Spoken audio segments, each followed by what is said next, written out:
All right. I think we're ready to get started tonight. My name's Tad Jones. I'm the Executive Director here at the Will Rogers Memorial Museum, and thank you so much for coming here this evening. It's just such an exciting time.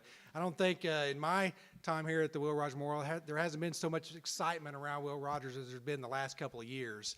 A lot of activities going on. We have projects going on about this museum, but there's also talk all over the country about Will Rogers and things that they want to do, and one of them is about a book that was recently written, and we're going to talk about that here tonight. And first of all, I want to thank all of you for taking time out of your schedule to be here tonight. We're going to be live on YouTube tonight as well, so all those that are watching at home, we appreciate you checking in. And I want to introduce Russ Kirkpatrick with Kirkpatrick and Kinslow Productions. They're helping produce this, and Russ is going to be our MC here tonight, and we appreciate him and all those that are here this evening. Jim and Jennifer and Aaron, thank you all so much for being here.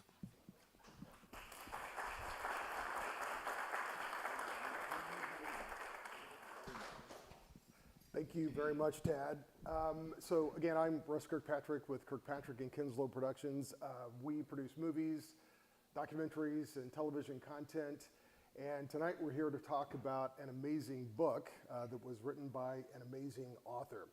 We actually come here tonight with, I guess you could call it movie news for Tulsa, for Claremore, for Oklahoma, really talking about Will Rogers. We are thrilled to announce that we have optioned the Will to Win book, penned by this gentleman to my left here, Jim Stovall. So Kirkpatrick and Kinslow Productions has optioned the rights to the book to turn it into a movie. Author Jim Stovall, this will be his 9th book that has been optioned to turn into a movie. And he's worked with actors ranging from James Garner and Brian Dennehy to Raquel Welch, Peter Fonda, Abigail Breslin. The list is very long. So we're thrilled with this association. And we're also very excited to announce that we have established a relationship with the Will Rogers family, and we're amongst royalty tonight. Jennifer Rogers-Etcheverry is here.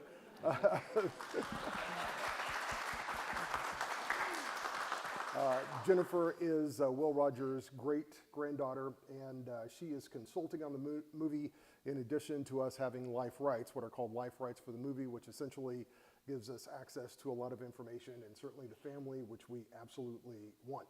And last but certainly not least in this journey, we have hired someone to adapt the book to a screenplay, and that would be Aaron Fulkerson to the left, who is handling that. Aaron has titles, many titles. This will be our 5th movie project that we've worked on with him, and documentary project. He's a member of the Cherokee Nation. He's a public relations executive, and he can fill in the rest of the blanks in addition to putting together an amazing script for this movie. So we're just going to get right into it. We're going to have each person kind of talk a little bit about themselves, tell us who they are and their history, and then after that, we'll get into a little bit of question and answer, and we'll certainly expect some answer or questions, maybe some answers from you too, a little bit later. So Jim, why don't we start with you? Tell us who you are and how this whole Will to Win journey got started. Well, I am Jim Stovall. I grew up in Tulsa, Oklahoma. Heard about Will Rogers as soon as I heard about anything in life. You can't turn around without Will Rogers Turnpike and airport and dry cleaners and everything else, you know. And it is times like this that I realize how absurd my life is. As a blind guy, I write books I can't read that are turned into movies I can't watch, and that's how we got here. But I have had 50 books, and 8 of them so far, this will be the 9th, to have been turned into a movie. And it's an amazing process, and I appreciate all the professionals here on the stage you'll hear from this evening, because when people believe in your words enough to put them on paper and then believe in your book enough to put it on a screen, you just take opportunities like this to simply say thank you. And these guys are great, and you can hear me now and you'll believe me when you see the Will to Win movie.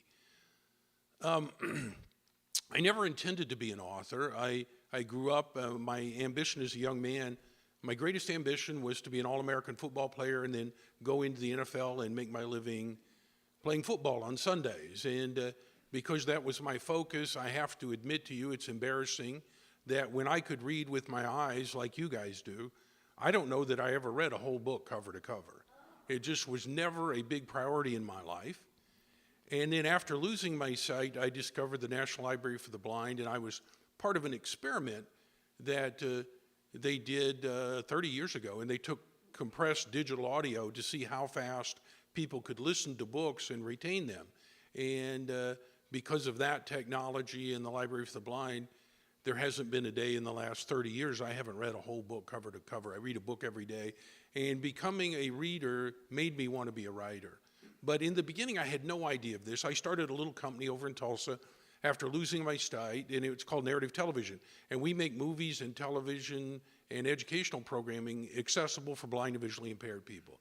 And we do programming for NBC, ABC, CBS, Fox, Turner, all of the major movie studios. And if you've ever turned your TV on and you hit the wrong button and you hear this guy talking in between the dialogue, that's our guy, and we do that over on South Memorial in Tulsa so that 13 million blind and visually impaired people can enjoy TV and movies, and that's what we do. Well, we won an Emmy Award for our first season on national television way back in 1990. And because of that, I was asked to speak at the National Association of Broadcasters. And I never thought of myself being a speaker, but I was trying to sell all these stations across the country on carrying narrative television, and I thought, okay, if you're going to get 3,000 or 4,000 of them in one room, it's just a big sales opportunity for me, so I figured I'll just tell them all about narrative television at the same time. And after the speech, I had 3 separate people came up to me and said, will you speak at our event and come to our convention and do our conference? And so the next thing I know, I'm this professional speaker. I'm all over America. And I found myself on the West Coast on a tour sandwiched on the program between Dr. Robert Schuller and Dr. Dennis Waitley, who wrote Psychology of Winning, and I was kind of the middle part of this sandwich. And one day we're sitting backstage, and Dr. Schuller comes over to me and said, my friend Jim. And he always talked about, if God would approach you, he probably sounded like Dr. Schuller. He said, my friend Jim, I believe you should write a book. I said, I can't read a book. Why should I write a book? I don't care. Leave me alone. I've got to go out in this arena and wake up 12,000 people and spend an hour with them. And so about that time, they introduced me, and I do my hour. And as I come off stage, Dr. Waitley's there, and he said, hey, while you were out there, we got it all worked out. And I thought they meant the ground transportation to the plane. I said, what'd you guys work out? He said, well, while you were out there, Schuller called his publisher, and I agreed to write the foreword, and we'll need your manuscript in about 90 days. And that's how I became an author. I wrote my experience of losing my sight and my football career and becoming an Olympic weightlifting champion and starting narrative television, all the things in my life. And I put it in a book called You Don't Have to Be Blind to See. And it came out, and I thought, that was a good process. Everybody ought to write a book once in their life. And I wrote mine. And about 6-8 months later, the publisher calls and said, Jim, this book's selling really well. And I said, well, that's what we wanted. And he said, yeah. And he said, in fact, it's selling so well, we're almost ready for your follow-up book. And I said, exactly what is a follow-up book? And they said, Jim, that's when you write another book to capitalize on the success of your first book. And I said, you guys should have told me this, or I wouldn't have written everything I knew in the first book. Well, I wrote a book called Success Secrets of Superachievers about all the people I'd interviewed on the air for narrative television, Katharine Hepburn and Jimmy Stewart, and Frank Sinatra and Ted Turner. And I put about 75 of them and their thoughts and comments in a book called Success Secrets of Superachievers. And it sold really well, and they wanted another one, so I wrote an autobiography called The Way I See the World, and then Steve Forbes and I wrote a book together called Great American Success Stories. And I had written everything I knew and a few things I only kind of suspected. So when they called and they said, Jim, we need another book, I figured I've got to make up a story here. And my wife Crystal's here tonight, and a lot of great things have happened to me in my life, but the best one's sitting right over there, my wife Crystal. Please welcome her.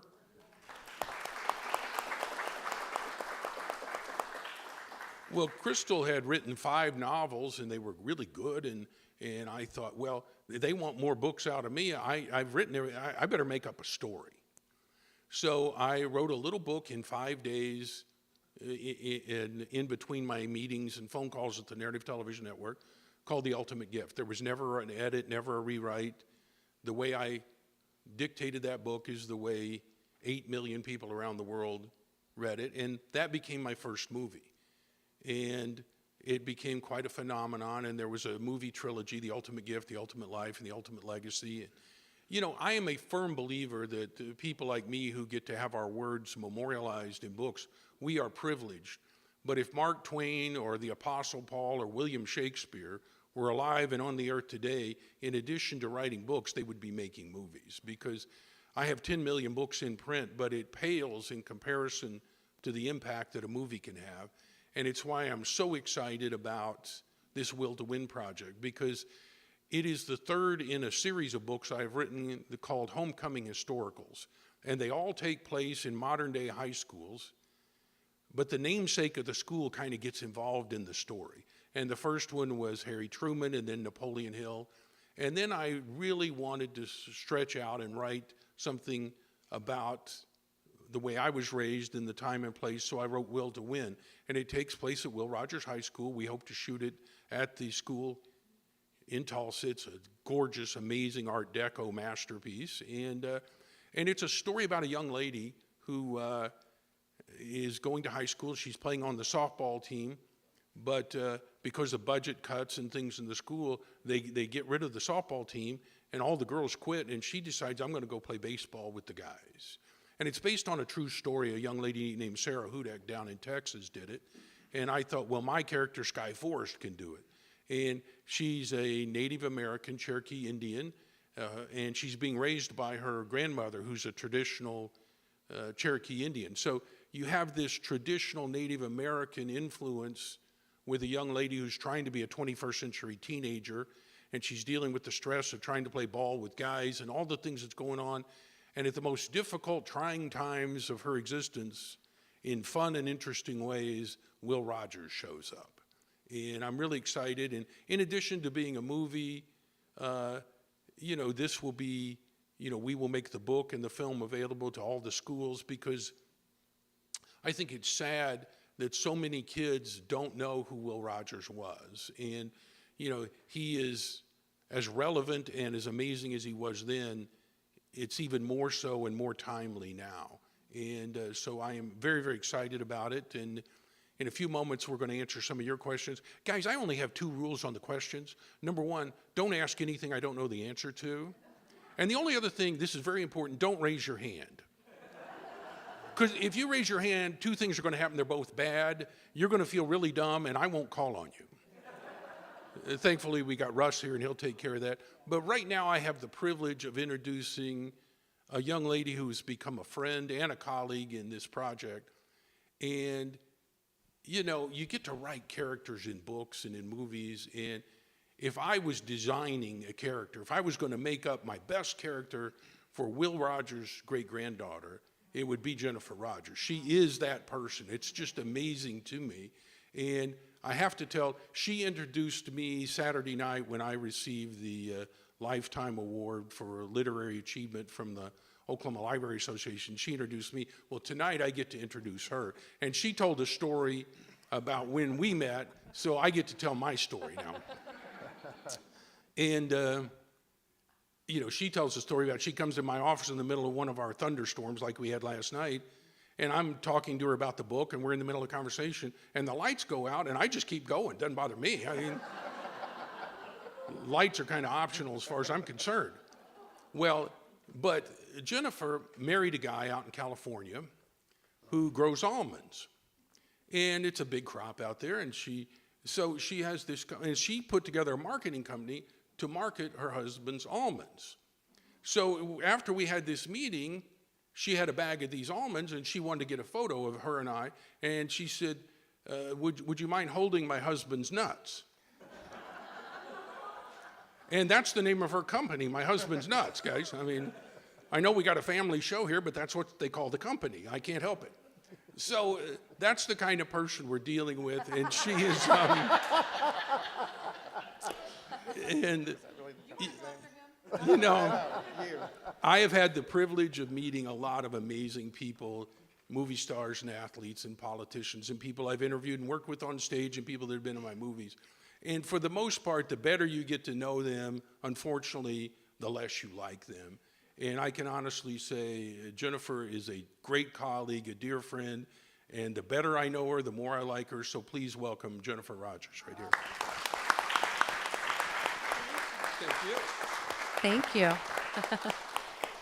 And as Jim said the other night, the best part about going last is you get to finish up the conversation about how it really went down. But I have a feeling we're going to be doing this often, going back and forth. So now next time it'll be me, and then you can go first again. But Jim is correct. He reached out to me. Well, first of all, I think I know most of you in here, don't I? I think you've seen me around enough. But Jennifer Rogers, my great-grandfather was Will Rogers. My grandfather, Jim, was Will's youngest son. And I've been coming back here now for, oh my goodness, I really started getting involved in 1991 when the Will Rogers Follies came out, and my grandfather, Jim, took us all back to New York for the debut on Broadway. And growing up, we didn't really talk much about Will Rogers in our house. I was growing up in the New Mexico and Texas, and we learned about him in our school books. Can you believe that they actually back in the day had Will Rogers in your school books, which sadly that's a thing of the past. But I knew who he was, but I really truly didn't know the magnitude of him until we were in New York. And I went to my grandfather and I just said, I want to learn more. And I was so blessed to have him live in Bakersfield where I lived. And I was able to spend so much time with him and travel with him and shadow him. And then slowly get more and more involved back here with you all. And it's just been so amazing. I just love, I love Oklahoma. And I love Claremore. And I am now, I feel like sometimes I have more friends back here now than I do in California. and I will say true friends. That's probably a true statement. More true friends, because you guys are just a different group of people, just a different class. And I just love all you do for us. But Jim reached out to me about, I think 6 years ago, Jim, something like that. And said, the next time you're in Tulsa, I would love to meet you. I'm writing this book on Will. And I would love to have some input from you from the side of the family. And I did, on my next trip, come to Tulsa and set up the visit with Jim. And it was one of those horrible rainy days, and the lights did go out, and he did keep talking. But it was just a magical meeting, and we've just kind of connected with the book. COVID had a little bit of a separation for us, but now that Russ has gotten involved and Andy with the movie, I mean, we're full steam ahead, and I couldn't be more excited to be a part of the film. I'm honored and blessed to have been asked to be a part of this. I'm hoping that I can bring to the table the family's perspective in all of this and share how important continuing his legacy is to the family, because I feel sometimes like we owe it to you, the people of Oklahoma that put so much out there to keep Will's legacy alive, that we owe it to you to stand behind you in all that you do. And hopefully you'll be just as proud of this project as some of the others that we're going to have coming down the road afterwards, I think. So, does that work? Absolutely. Thanks, okay. Jennifer. So up next, Aaron Fulkerson is adapting the book to a screenplay. It's a whole process to do that. But first of all, Aaron, can you kind of fill us in on who you are, how you ended up on this stage? Sure. Thanks, Russ. So I'm Aaron Fulkerson. I also was born and raised in Tulsa. I did not go to Rogers High School. I went to Booker T, but my sister went to Rogers. And so I remember kind of the same thing Russ and Jim were saying. It's a beautiful, gorgeous building, and there was this cool statue, and I remember Will being a little bit of a footnote in my history lessons, but I didn't learn a lot about him. But I was born and raised in Tulsa. My two big passions in life are movies and music, and so I actually went to Berkeley, and I have a degree in film scoring. from Berkeley. So I've been a writer and a musician for many, many years, and Russ mentioned that we've had the opportunity to collaborate on several films together. I've been writing scripts for years, and Russ and Andy are the first people in line to want to read my scripts, so thank you for that, appreciate that. And when this project became real, they reached out to me and asked if I would like to be considered for this. And it was a process because they were looking at other writers, Hollywood pro writers, for decades, and eventually it worked out that we were the right fit for each other. And I think it's for a few reasons. Number one, we know each other, we have a history together, we know how we work together, and this is an involved process. Secondly, I have, I think, some very specific insight into some components of this story that we thought would be helpful to bring to the screen. So that's why I'm here. This project, I feel like I have a burden of responsibility here to several really important dynamics, and I have the burden to get it right. The first burden, I think, is to Will Rogers. It's been jaw-dropping for me to immerse myself in the world he lived in and the impact he had on the world. It's unbelievable. And so we have to get that right.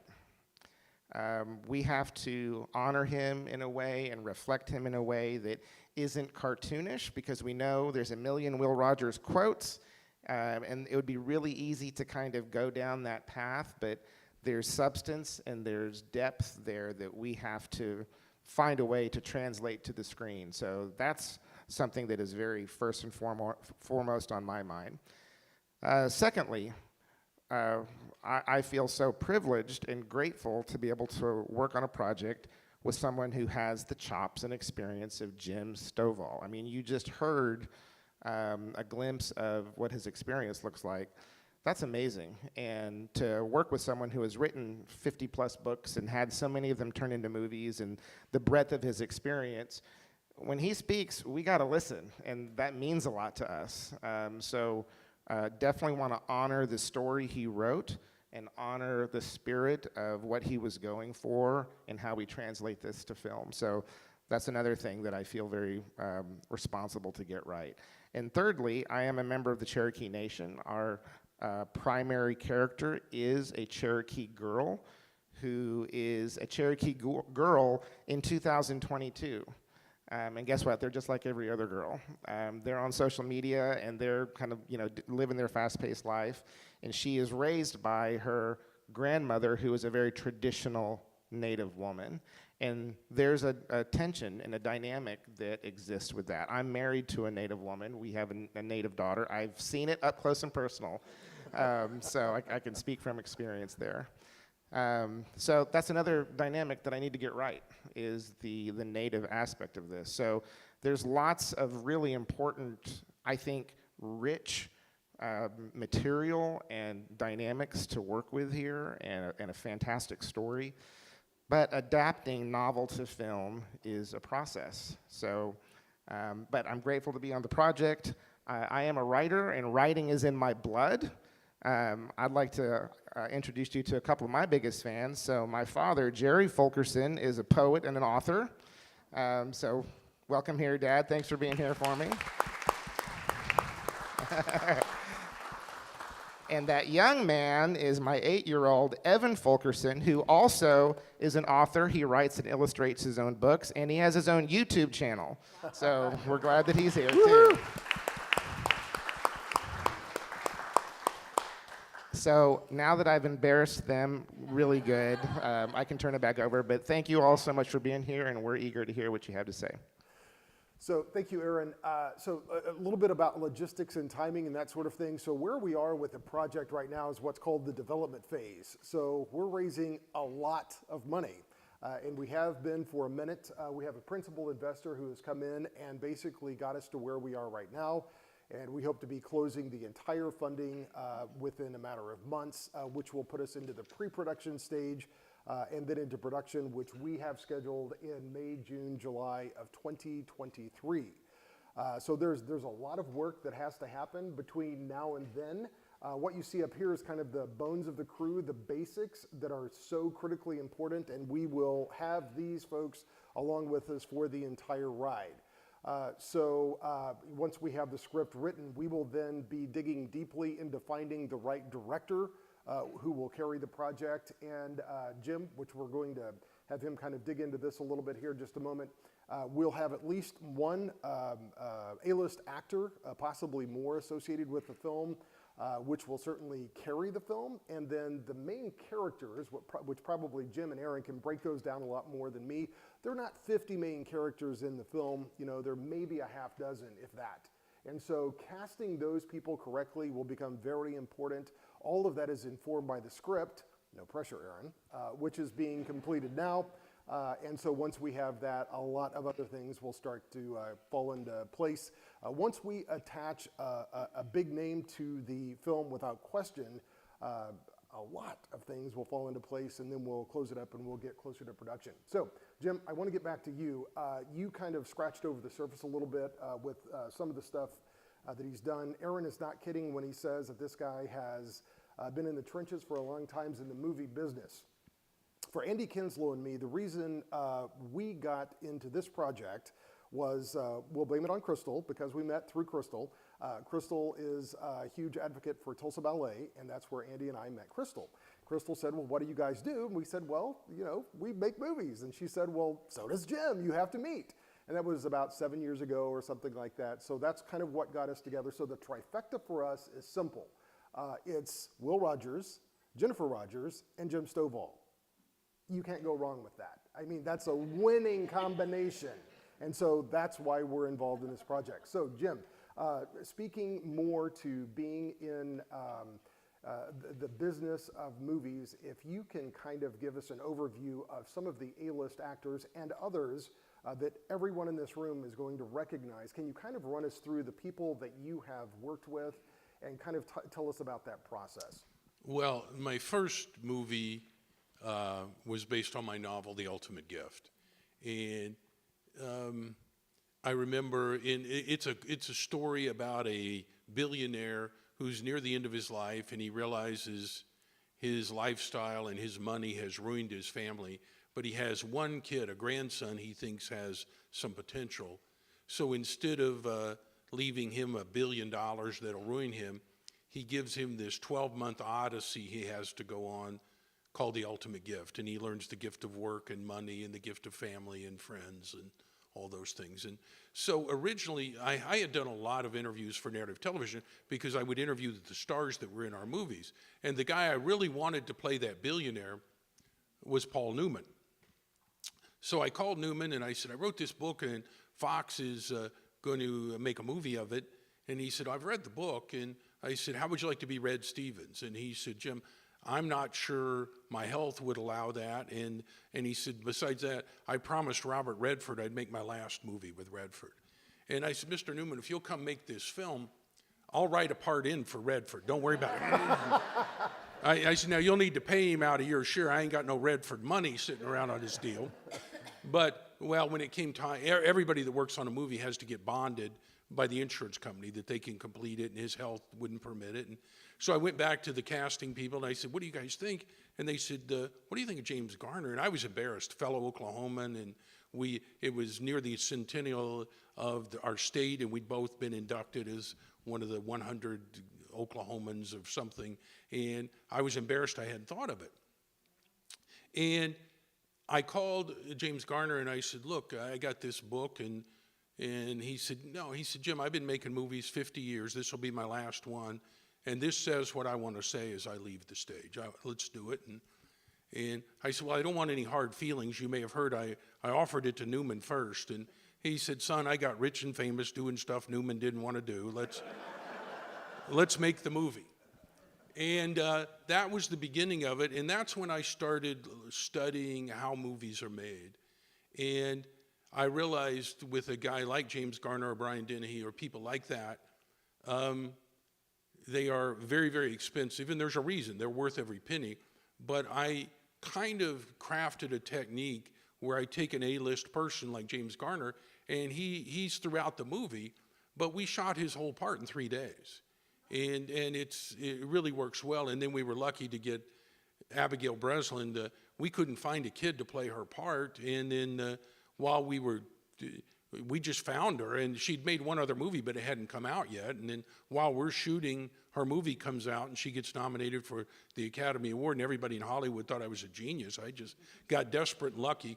But this idea of having an A-list actor, spreading them out throughout the film, so they're there all the time, but you don't need them a lot, makes it affordable for us to do movies the way we do them. And being able to work with Russ and Andy is so much better than working with a major Hollywood studio like Fox, because Fox is committed to one thing. That's money on the bottom line. Russ and Andy are committed to Will Rogers and the story and School Kids in Oklahoma and Jennifer's legacy and my story and everything else. And that's what makes the difference. And then I worked with Peter Fonda in the sequel, and he was amazing. And then in the third book in that trilogy, The Ultimate Legacy, I'd written a story about a 99-year-old woman that's going to come and do this. And Lauren Bacall had just done a thing at the Academy Awards. She was 94, and she was in great shape and doing so. So I got a hold of her and her agent, and I said, would Lauren Bacall play this part? And they said, no, she has health problems and can't. But her agent called me back and said, I have another client that really wants to do the film. She loved the first two films, wants to do it. And I said, okay, who's your client? And he said, Raquel Welch. And I said, no, I'm looking for a 99-year-old woman. And Raquel's like stopping traffic out here. And he said, will you at least meet with her? And so I did, and we talked, and I said, Raquel, you've probably never had a guy tell you this your whole life, but I'm not sure you're my type here. I'm not sure what I'm looking for. But I rewrote the story, and it worked well. And then I produced my first movie myself. We shot here in Tulsa, called The Lamp, and we did kind of the same thing. We had Louis Gossett Jr., and when you hire an Academy Award-winning actor, every day the clock's ticking, it makes the film less and less affordable. So he appears throughout that movie, but we really only had him 4 days, and that's what I believe we can do with this film with Will. And we've talked about some big name people, and any or all of them would work great. And the only thing I'm committed to on that is that Jennifer and her family is happy with who we pick, because for a whole generation of people who plays this part, they will think of Will that way. It's kind of like if I say George Patton, you think of George C. Scott. You don't think of Patton, you think of George C. Scott, because he played that in the movies. Well, the same thing will happen here, is people will identify that. So that's kind of how we take that and spread it out throughout the film, and how we hope to do it here. And then I've gotten to work with a lot of great musicians. I guess from the beginning, they said, let's let the blind guy do the music. And I didn't know, I had no idea how much it cost, so I was just spending the studio's money. So in the first movie, I got Bob Dylan and B.B. King and Willie Nelson and Patsy Cline, and we had a lot of fun. And it was a great soundtrack. And so, music is important. And because of Will Rogers High and, wow, amazing people, when you've got people like Leon Russell and David Gates that went to school there, the idea of having some of their music in the movie is really something you got to look at. And so I hope to do all that. So that's kind of just a broad overview how that works. Thanks, Jim. Jennifer, why Will to Win? You've been approached a lot about doing movies and a whole variety of things. So why now? Why Will to Win? Well, you're right. Since I've stepped in as the family manager and representative, I've get the phone calls all the time. Tad passes them quite frequently my way. Here, you need to talk to Jennifer. And and we get a lot of people that want to do a documentary and a lot of different things. And Will's name is public domain, so they don't have to, anybody can go, for the most part, do what they want within reason. But having the family's support and stamp of approval is what they all want when they call. And so some will send me scripts, and I'll read them, And, you know, they want Will Rogers to be having an affair with his leading lady. They want to have a scene with him at the bar having cocktails. And I can't stand behind something that he never did. And there have been people that have gone deep into the dark hole trying to find those things, and they've never been found. And so I want to be supportive of a project that is true to the man that he was. And I don't think that we need to create scandal. I think that we need to bring something to the screen that doesn't have vulgar language in it and doesn't have affairs and all these crazy things, because that's what we need in America, is somebody like Will Rogers today. And I think that choosing this film, it might just be something that we can reconnect people with, because we all agree that we so desperately need a Will in our life. And so I'm extremely supportive of this. And again, being able to work with Jim throughout the process. And we have the blessing of the museum support to help us in all this research and all these things. I think it's just going to be incredible. And there has never been an actual movie made about him other than in 1952 with the Will Rogers story, with Bill Jr. playing the role of his father. So this is literally the first time that something has been brought to the screen like this. And like Jim said, whoever this leading character is that we choose is for the rest of his career hopefully going to walk down the street and people say, oh my gosh, that's the guy that played Will Rogers. So we're going to be very careful and selective in who that person is. So, Aaron, at its core, what Jim has written is a family sports drama. And I know that Mark Heidelberger, who is a producer we brought in from Hollywood to work on the project, as you are kind of crafting things, and we'll bring Jim into the whole creative process as well. Whenever you're honing in on a story like that, you know, a 17-year-old girl, talk a little bit about how you make something relevant, and how are you going to bring Will Rogers in? How does Jim do it? How is that all going to happen? To the degree that you know right now. I'll let you know how it works out. Yes, so there's lots to weave in, because the story is set in modern times where Will is no longer alive. So how do we bring him in? And Jim does it in, I think, a very clever, is the word supernatural a little too strong? Or there's a way that he works Will in that's really very effective for the book. Keeping that in mind, we've thought, you know, I think it would just, we need to show Will, and we need to have conversations with Will, and for the film, because for those, I mean, I'm sure everyone in here has read a novel and then seen the film. And some of you may have done that backwards, where you watched the film first and then you went back and read the book. And you can see what changes and what stays the same. And Jim's had so many of his books made into movies, he can lecture all of us on this. But there are things that translate to film differently than they work in books. It's a different medium.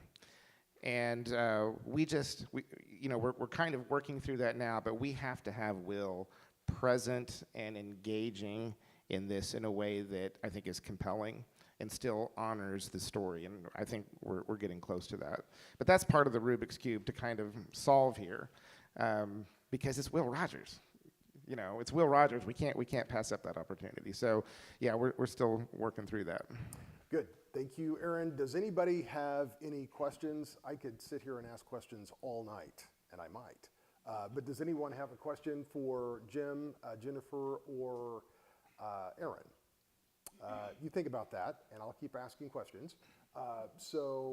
Jim. Remember, Jim said not to raise your hand. Right. Oh, well, so yeah, there could be some questions so you out might there. just have to say, hey.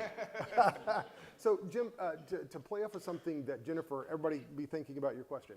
To play off of something Jennifer said, without question, I think the world, I think we can all safely say the world right now is a bit divisive.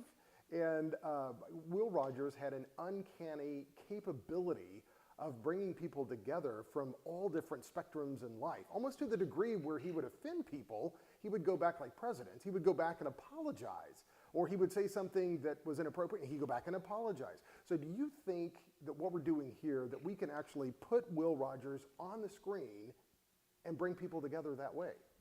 I hope so.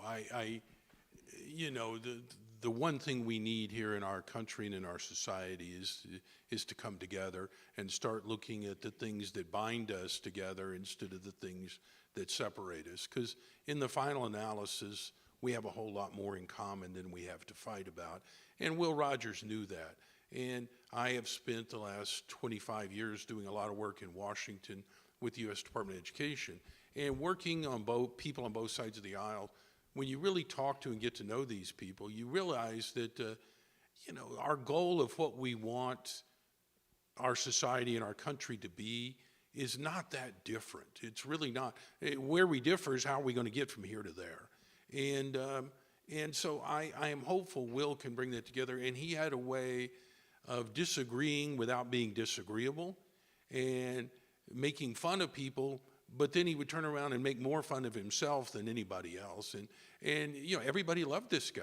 And I am very hopeful we can introduce that, into the 21st century here, because there's no one like Will. If I had written Will Rogers as a fictitious character, if I'd made up Will Rogers, nobody would have published my book and nobody would make a movie because you wouldn't believe this guy was real.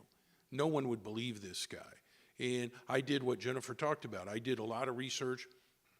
I worked with a guy named Steve Graggart, who's probably one of the top historians about Will Rogers, and now I'm very pleased that Russ and Andy made arrangements to have him a part of the movie. And I mean, we dug pretty deep, and what's the bad news on this guy? Everybody's got a skeleton in the closet. Man, Will Rogers didn't. And I mean, it's just so amazing. And there was never a more public figure. There's the interesting thing about describing Will Rogers is there's nobody alive today or in my lifetime that was like Will Rogers. There's nobody like that. I mean, there are people now that consider themselves famous that most people never heard of. They got 1 million followers and I don't know their name. Everybody knew Will Rogers. My father, who's 90 years old now, during the Depression, his grandfather had to move in with them and they shared a bedroom. So my father as a child shared a bedroom with his grandfather, and he said every morning Grandpa would go out and read the paper, and nobody was allowed to touch the newspaper, and he would read, and the conversation at the table was, what's the weather and what did Will say today? That was it. And my father said, I saw my grandfather cry twice. Once when his wife of 67 years died, and the day Will Rogers' plane crashed. And he said that's how, and everybody had that. So never anybody like him, and I think we can bring a lot of that to the screen and to classrooms and kids, and they can start to understand, who we are and who we are as a people, Oklahomans and Native Americans, and where we come from. Can I add one Absolutely. point to that? So something Jim did so masterfully in the book is connected the duality of Sky Forest with the duality of Will Rogers. So Will, in my research, one of the first things I stumbled upon was him saying, I was the only kid that we were playing Cowboys and Indians, I could play either one. Because he saw himself that way. He was Native, but he was also white.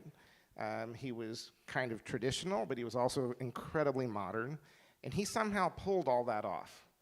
And what Jim did with the story, if any of you have had a chance to read the book yet, is Sky Forest has that same duality of being a Cherokee girl living in the modern world with a very traditional grandmother, and how does she walk that tightrope. So I think in showing the fact that Sky and Will have multiple aspects to them, multiple facets to their character and who they are, maybe that's something that a lot of us can identify with. So I think there's a good chance that this could have an impact. Bill Miller, I'm going to put you on the spot here in just a moment, so stand by for a question. Tad Jones, I want to say thank you to the museum for endorsing the movie. That is a huge, huge step, and it speaks volumes to the film community, to the community at large, that you support something that will elevate Will Rogers in a way that hasn't happened perhaps in a very long time. So thank you for that.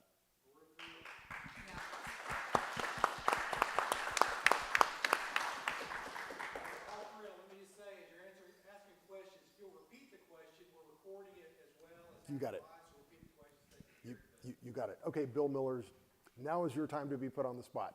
So we were talking earlier that we hope to shoot a large portion of this, or a portion of this, in the Will Rogers High School, which is, by the way, in the Cherokee Nation, which is fabulous.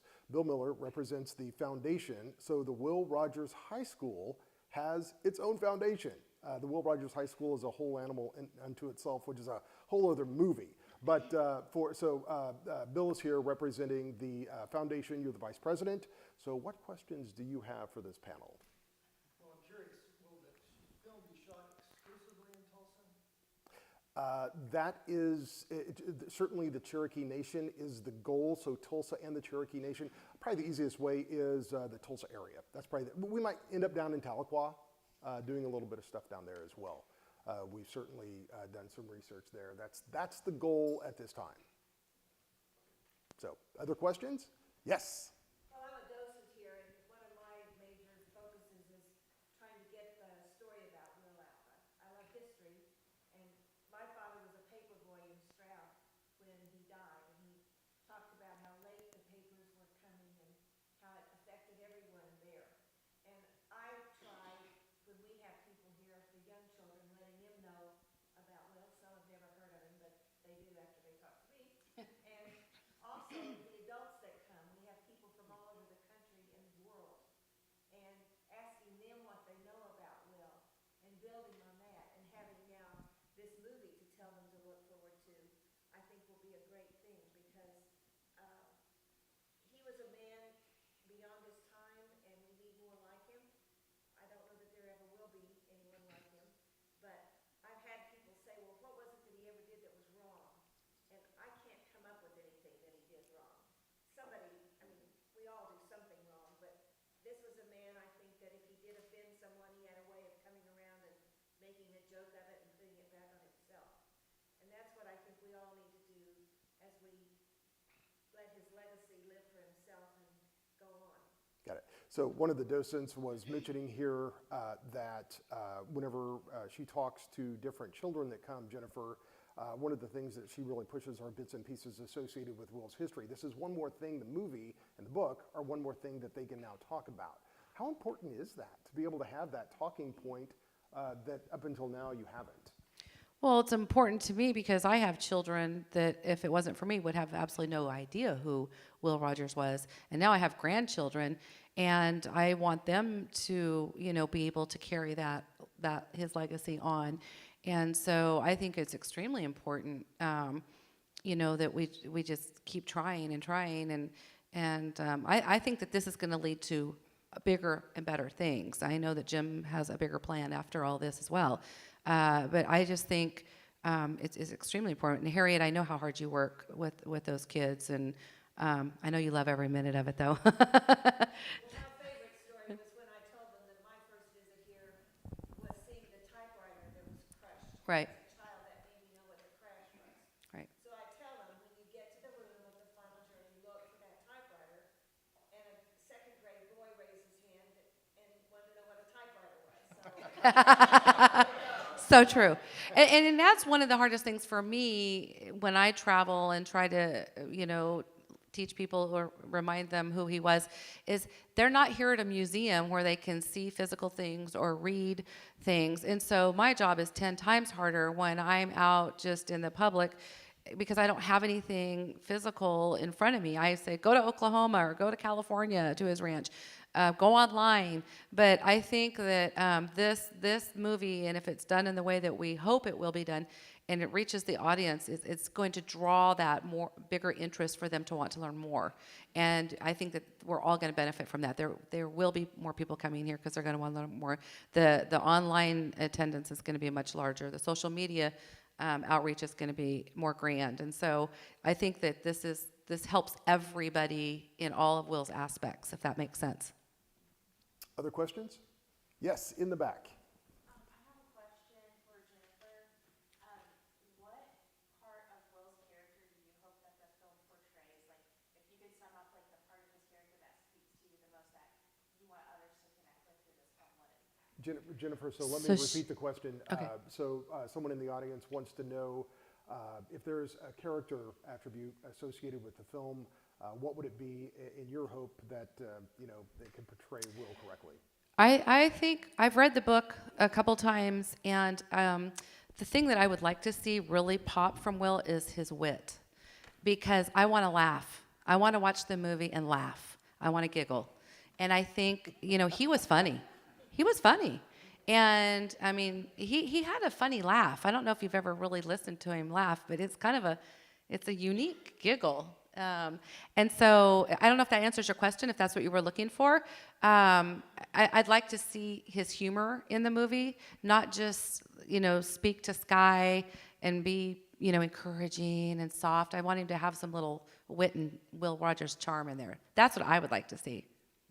Other questions? Yes, in the back. Jennifer answered some of this question. However, my question still remains, how are you going to promote this film? Everybody is very familiar with Will in areas of California and right here in Oklahoma. Right. And we do have a lot of people come visiting, but the majority of the people who come into this museum, they have heard about Will, and they're not young people usually unless they come through with the schools. So how do you promote it? So someone from the audience, this is a great question, and maybe Jim, you could chime in here with Jennifer as well. Jim is a masterful marketer. Oh my gosh, I've never seen anyone like him. So he knows all the answers. So the question from the audience was, how do you promote the film? A note being that a lot of people who come to visit existing Will Rogers locations are more mature. Right. Well, and again, that is their expertise area that they can answer. But again, it goes back to what I'm doing already. I'm already out promoting him. So it's just going to be one more avenue that I'm promoting. I think to get the younger generation, the amazing, talented Bart Taylor that we've recently brought into the museum is reaching kids like crazy on Facebook, and it's going to take what the kids are doing, and it is social media.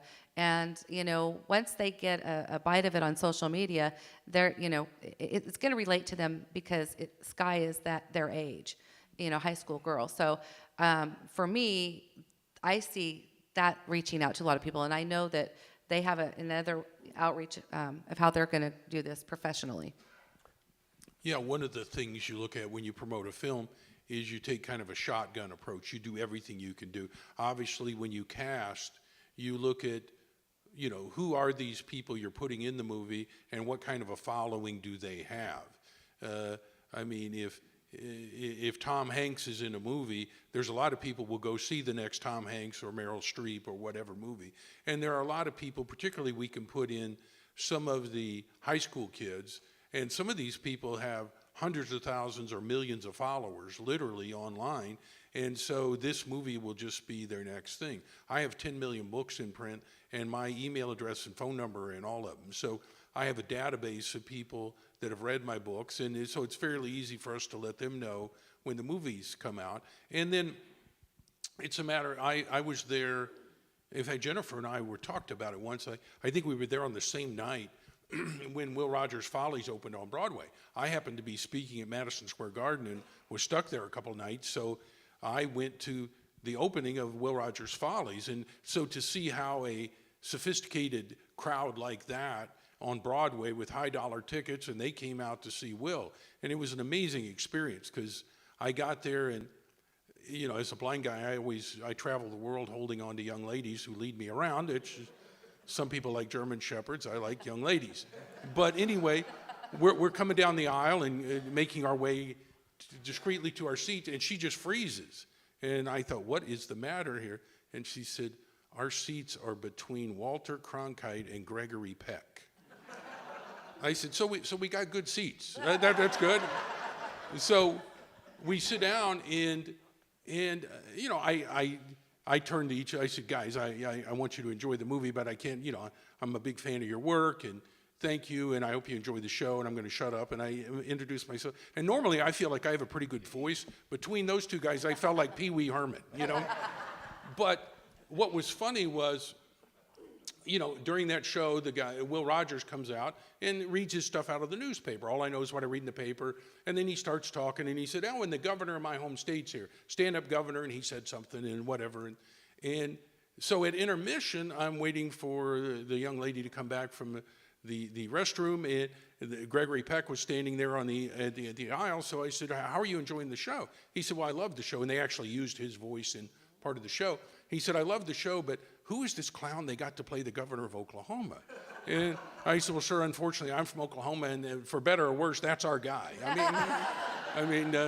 They didn't find him, we elected him. I don't know what. But, when you look at to be able to go back to that audience and, energize them and so many other things, because, Will attaches so many areas. You look at the Native American, you can reach out to that community. You can look at the aviation community, and Will Rogers is so known around the world, and so it's a way to tap into a lot of those things. And his film career, there are a lot of film people that love his movies. I would challenge you to do some. Stallone did it in one of his Rocky movies near the end, and he has a thing. Talia Shire, who played Adrian, wanted too much money to come back and make one of the sequels, so he killed her character. If you want too much money, your character dies. So he goes out to the graveyard, and he has this chair he sits in. He keeps up on a limb on a tree, and he sits down and he talks to Adrian, his dead wife. And I thought something about that. And so I called downstairs to our studio, and years ago, we narrated several Will Rogers movies for narrative television and put them on television. And I called down and I said, pull up those Will Rogers. And in a film called Judge Priest, he does that. And I'm thinking, Stallone so ripped that off. And it's great. It's the greatest form of flattery, and it was a great scene. But there are so many ways and angles to get to Will. He's not just one-dimensional. He's probably the most multi-dimensional guy I've ever heard of. So just one more thing, yes, if I could add. Yep. My part in promotion is to help make a good movie. Yeah, and that's something that we have to think about here is we have to make a good film that's fun and exciting and has good character arcs and is something that's compelling that people will want to see, and then that's going to, really give us something to go on. In terms of Jennifer saying, humor, absolutely, and that's something that we have to really get right. And one of the ways I'm going to give you a preview of a casting choice that we're considering for the umpire. Yes, I have done a cameo in all of the movies based on my films. I didn't want to, but the producers of the first film, they flew to Vegas. I was speaking there, and they came out so we could have a meeting the next day, and they sat in my audience, and they said, wow, you could be in the movie. And I said, I care too much about this movie to be in it. I'd like it to be. But they said, no, we would like you to do a little cameo in the movie. And I said, okay, I'll play anything but a blind guy. I will not play a blind guy. So they said, well, you've got the script, pick a part. So I went down through there, and there it was, limo driver. And I thought, okay, there's no way that's going to be a blind guy. So for 5 movies, I have been the limo driver. And I will tell you, no one was hurt or injured in any of my films. A couple of close calls, but nothing bad ever happened. One of them, we had Raquel Welch in the back of a custom Rolls-Royce limo that we borrowed from Prince Charles. There's only 2 in the world. It was in a car show, and we were able to borrow it long enough. But as soon as we got Raquel in the back of this $6 million limo, the insurance guys were standing there breathing heavy, and there's no way the blind guy is being the limo driver. So I was actually the bartender in that one. So since I'm branching out a little, I think it was Russ and Andy came up with the idea, why not be the umpire? That brings up some great jokes about that in any event. But so that may be it. And speaking of cameos, in the book, I wrote a part for Jennifer, and before I even knew her well, about her coming here and visiting the grave. And then only Saturday, when we were in Oklahoma City, did I find out she actually really does that. So, art mimics reality. It's page 123 in the book. So as we wrap up here, we have time for maybe 1 or 2 more questions, and then we need to close things down. Jim is going to be signing books just outside the door here, and that's a place where you can meet Jennifer and talk with her as well. So, yes, sir. What's the time frame of the book?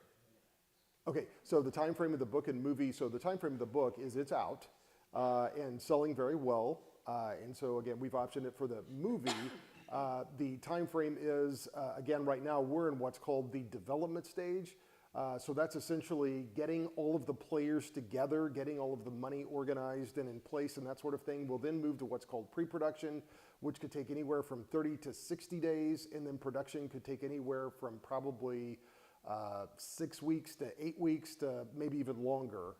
So again, that time frame would be May, June, July of next year is what our tentative schedule is for actually shooting the movie. Then it would go into what's called post-production, where you edit it all together. So we would look at a release in 2024. So, I hope that is. Okay, any other last questions? Yes, sir. I like that bandana. Thank you. I want to make a statement, that's all I want to do. Whenever I was a little boy, Will Rogers died 7 years before I was born. And I grew up with Will Rogers' conversation going on most of my life. My mother revered Will Rogers. We would come to this museum once or twice a year, probably because it was free. But we came here to see Will Rogers. My mother would stop us at the front door. Don't one of you say a word while you're in here. You walk quietly, you be respectful. And I remember that we treated this and Will Rogers Memorial like we were in church. And that's what my mother thought of Will Rogers. That's what I think of that. It's fascinating. It's a great story. Tad, do you have any final thoughts or? We are thrilled that you're here. Anything we can do to help, and I think they're going to have a lot of people supporting you, and so we can't wait to see all this happen and come to fruition. We hope you have a premiere right here in our theater. Okay. Thank you, everyone. Jim and Jennifer will be right outside the door doing their thing. Oh, one other question? No, I was just going to say, I got dibs on the premiere. Oh, yeah. Okay, thanks, everyone.